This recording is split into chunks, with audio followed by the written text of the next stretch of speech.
Oke, halo semua.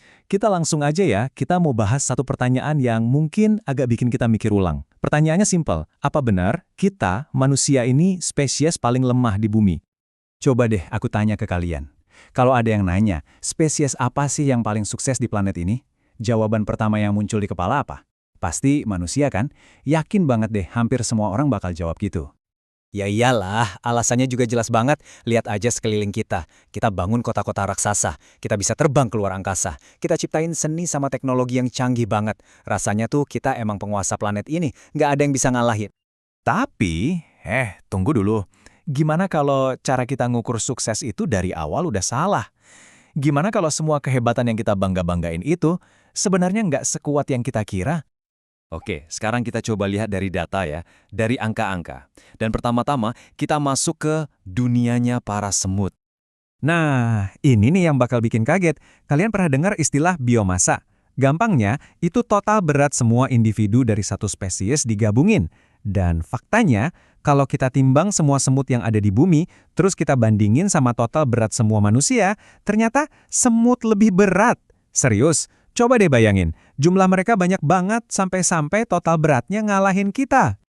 Dan bukan cuma semut loh, ada lagi nih yang ngalahin kita soal jumlah. Dan yang ini mungkin sering kita temui di piring makan. Percaya atau enggak, jumlah ayam di bumi itu lebih banyak dari jumlah manusia. Iya, ayam. Jadi klaim kita sebagai spesies yang paling banyak populasinya, kayaknya harus dipikirin ulang ya. Oke, kita lupain dulu soal jumlah. Sekarang kita ngomongin soal ketahanan fisik, soal kekuatan alami. Siapa sih yang benar-benar diciptain buat tahan banting? Biar jelas aja nih ya, kalau kita lihat dari sisi biologis murni, manusia itu bukan yang paling kuat, bukan yang paling besar, dan jelas bukan yang umurnya paling panjang. Lihat deh perbandingan ini, kita, manusia, paling lama bisa hidup sekitar 122 tahun. Kedengarannya lama, coba bandingin sama hiu Greenland, bisa sampai 500 tahun. Dan itu belum ada apa-apanya. Ada ubur-ubur namanya Turritopsis dohrnii. Dia ini secara biologis abadi. Beneran, bisa dibilang gitu.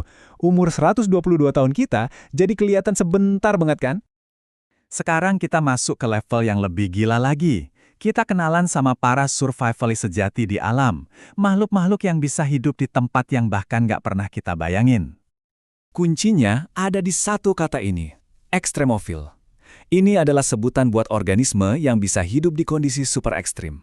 Maksudnya ekstrim tuh ya kondisi yang bakal bikin kita langsung KO. Bayangin aja, ada makhluk yang santai-santai aja di air mendidih atau di tengah radiasi tinggi. Dan juaranya, sang jawara dari segala jawara bertahan hidup adalah tardigrada, atau biasa disebut juga beruang air. Jangan lihat ukurannya yang kecil ya. Kemampuan makhluk ini bener-bener kayak superhero. Dia bisa tahan di ruang hampa udara di luar angkasa, suhu dingin yang hampir nol mutlak, suhu panas di atas titik didih, sampai radiasi yang mematikan. Kalau dibandingin sama dia, kita ini apa ya? Rapuh banget rasanya. Atau contoh lain nih, ada kadal namanya Thorny Devil. Superpowernya, dia bisa minum lewat kulitnya. Jadi dia cuma perlu nunggu embun pagi buat nyerap air dan bertahan hidup di gurun. Efisien banget kan? Nah, setelah lihat semua fakta tadi, kayaknya emang udah waktunya kita mikir ulang soal posisi kita di planet ini ya.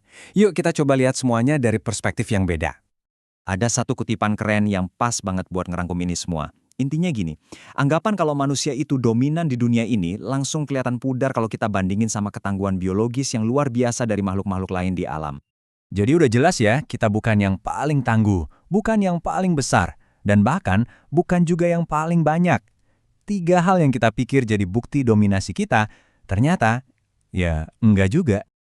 Terus, ini jadi pertanyaan pamungkasnya. Kalau kekuatan kita bukan dari fisik, bukan dari jumlah, atau dari umur panjang, terus apa dong kekuatan terbesar kita sebagai manusia? Nah, itu pertanyaan yang bagus buat kita renungin sama-sama.